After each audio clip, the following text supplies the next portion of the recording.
श्री सच्चिदानंद सद्गुरु साईनाथ महाराज की जय। कबीर का ख्याल में आगे की कथा।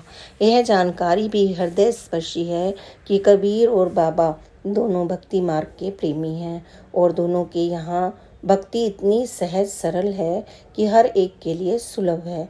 लेकिन दोनों भक्ति के लिए गुरु आश्रय और ईश्वर शरणागति को अवश्य मानते हैं। कबीर और बाबा दोनों ईश्वर भक्त हैं और दोनों ईश्वर के प्रति तुम साहिब हम दासा के भाव से भरे हैं।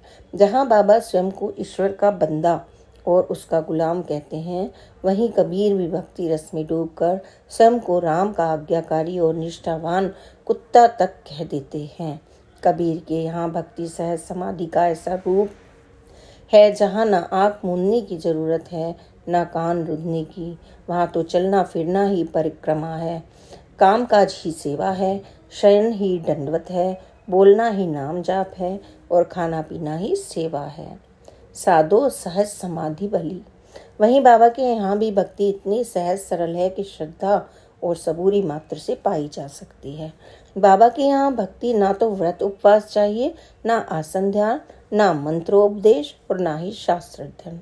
बाबा के यहाँ तो केवल आराध्य को अनन्य भाव से देखने और उनका हार्दिक स्मरण करने मात्र से भक्ति फलित हो जाती है।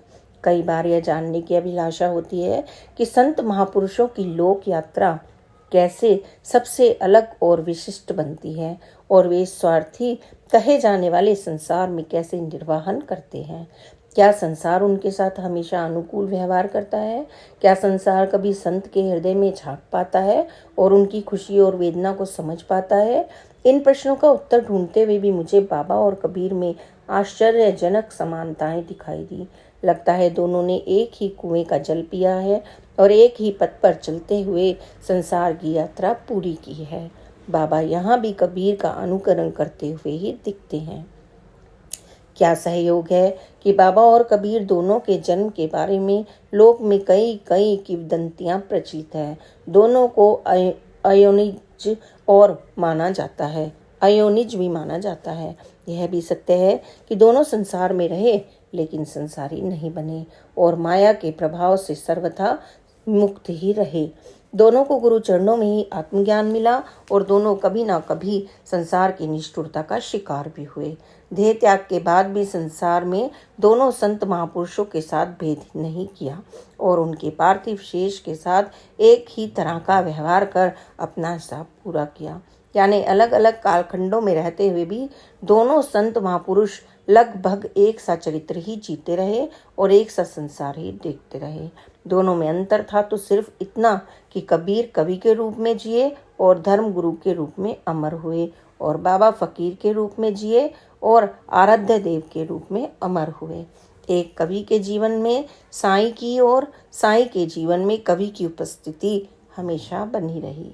संसार की फितरत है कि वह अपने पास आने वाले को ही जलाता ही है। चिता तो सिर्फ एक बार जलाती है, लेकिन संसार जो हर रोज जलाता है, यह भी एक विडंबना है कि संसार अपने संत महापुरुषों को पूजता तो है लेकिन उनके बताए रास्ते पर चलने से इनकार भी करता है। और तो और अपने अधम आचरण से संसार कभी न कभी संत के कोमल मन पर चोट ही कर देता है।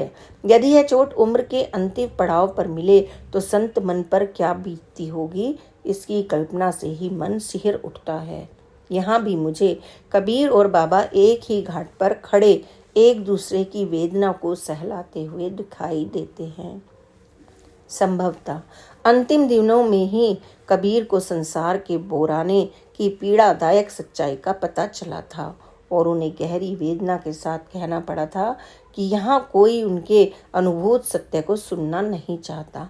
लोग साची सुनकर मारने दौड़ते हैं और झूठ पर ही विश्वास करते हैं। साधो देखो जग बोराना, साची कहो तो मारन धावे, झूठे जगपति आना। बाबा ने भी लोक यात्रा के अंतिम पड़ाव पर स्वयं को कुछ कुछ कबीर की तरह ही आहत महसूस किया था।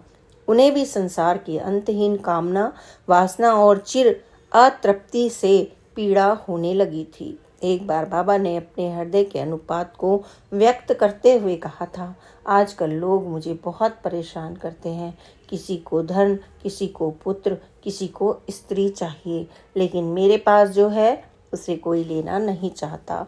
लगता है इन थोड़े से शब्दों में संत मन की सारी व्यथा वेदना निकलकर बाहर आ गई है। लेकिन क्या संसार इस पीड़ा को, इस संताप को समझ पाता है? बाबा के लिए कबीर व्यक्ति से अधिक विचार और विचार से अधिक आचार का नाम था। लोगों के लिए तो कबीर सिर्फ धर्मगुरु थे, लेकिन बाबा के लिए तो वे साक्षात धर्म ही थे। बाबा स्वयं को फकीर के साथ अभिन्न और अटूट रूप से जुड़ा पाते थे। यह कबीर के प्रति बाबा का हार्दिक प्रेम और अतरंग लगाव ही था कि बाबा ने उनसे थोड़ी भिन्न राह लेने में भी संकोच नहीं किया। बाबा ने जहां आवश्यक लगा कबीर काव्य और कबीर पथ से भिन्न आचार विचार को प्रचारित करने में भी हिचक नहीं दिखाई। बाबा ने कबीर की पाहुन पूंजे हरि मिले तो मैं पूजूं पहाड़ की दलील को ग्रहण करने से भी ना केवल इनकार किया, बल्कि उन्होंने पोथी पड़ी पड़ी जगमुआ पंडित भया न कोय पंक्ति में निहित पोथी विद्या की व्यर्थता को भी नहीं माना। उन्होंने श्रद्धा, अभिव्यक्ति और चित्त शुद्धि के लिए न केवल मूर्ति पूजा और पोथी पारायण की महत्ता को स्वीकार किया, बल्कि इस दिशा में अपने भक्तों को प्रेरित और सक्रिय भी किया। लगता है बाबा ने कबीर की भाव संगति में रहते हुए अपने तई एक नया कबीर गढ़ लिया था और उसे आत्मसात भी कर लिया था। बाबा का सारा जीवन उसी कबीर का ख्याल था। बाबा कबीर के शब्दों का ही प्रकट रूप थे। बाबा में ही कबीर के प्रीतम साहब और पूरन पुरुष की झलक मिलती थी।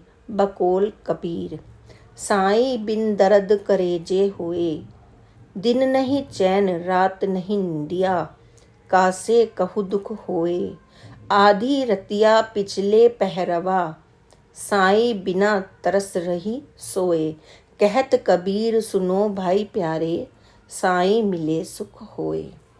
ऐसे सुखदाता साईं यदि ना मिले तो कलेजे में दर्द उठना स्वाभाविक ही है। आखिर उस साईं से ही तो दिन का चैन और रात की नींद है। कौन कहता है कि वह साईं सिर्फ कविकृत है? दुनिया ने उसे शिरडी में चलते फिरते देखा था।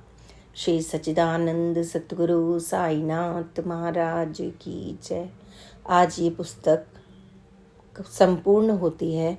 कल से हम एक नई पुस्तक की कथा को कहेंगे। आप बाबा की लीलाओं को सुनें, बाबा के प्यार को प्राप्त करें और अपने संबंधी और दोस्तों तक भी इनको पहुंचाएं। Please like, subscribe and share this channel. Om Sai Ram, जय साई राम, ओम साई राम।